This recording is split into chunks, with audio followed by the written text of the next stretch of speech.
ইয়াৰ পাছত আমি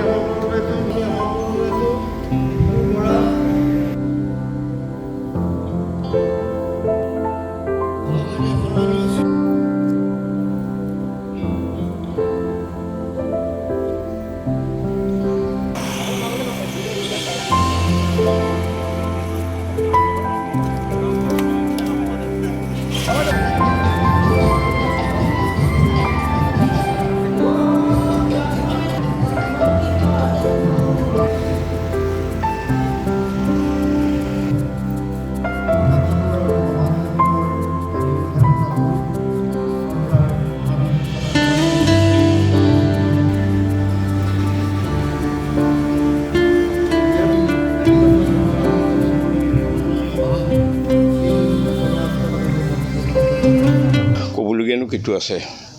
শ্ৰদ্ধাঞ্জলিহে জনাই থকা হৈছে অসমৰ ইটো প্ৰান্তৰ পৰা সিটো প্ৰান্তলৈ ভাৰততো বহুত জেগাত শ্ৰদ্ধাঞ্জলি জুবিন গাৰ্গৰ নামত জনোৱা হৈছে কিন্তু শ্ৰদ্ধাঞ্জলি জনায়ো মনত বৰ শান্তি পোৱা নাই কোনো পোৱা নাই মই যেনেকৈ পোৱা নাই অসমবাসীও পোৱা নাই বহুতেই পোৱা নাই এইকাৰণে পোৱা নাই যে আমি এতিয়া প্ৰকৃত ৰহস্যটো আমি গম পোৱা নাই বা প্ৰকৃত ৰহস্য উদ্ঘাটন হোৱা নাই যিয়ে নহওক আমি সেইটো অতি সোনকালে প্ৰকৃত সত্যটো উদ্ধাৰ হোৱাটোৱে কামনা কৰিছোঁ আৰু যুগমীয়া হৈ গ'ল আমাৰ জীৱনতো হয়তো ইমান এটা জনসমাগম আমি যি দেখিলোঁ আৰু দেখাটো নাপামেই আৰু সেইটো এটা বিৰল এটা দিন আছিলে সেই বিৰল সময় সদায় মনত থাকিব যে কি আছিলে এটাই কৰি গ'ল যে জাতি ধৰ্ম বৰ্ণ নিৰ্বিশেষে জুবিনে যিখিনি কথা কৈ আছিলে মৃত্যুৰ পিছত সেইটো সি দেখুৱাই থৈ গ'ল যে মই এনেকুৱা আছিলোঁ আৰু আপোনালোক এনেকৈ থাকক আৰু মই এতিয়া এইটোৱে কামনা কৰোঁ যে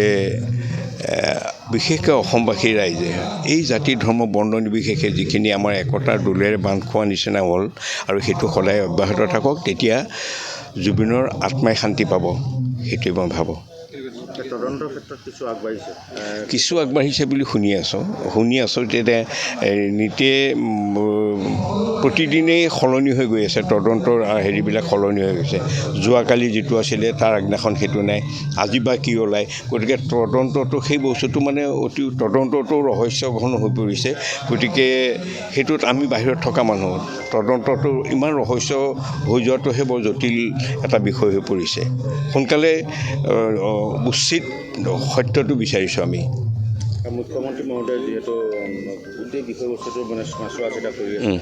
কি ক'ব চোৱা চিতা কৰি আছে আৰু দিনো হৈছে যথেষ্ট দিন হ'ল কাৰণ আজি এতিয়া 15-16 দিন হৈ গ'ল গতিকে আৰু দিন ল'ব নালাগে যি কৰে ক্ষিপ্ৰতাৰে সোনকালে কৰক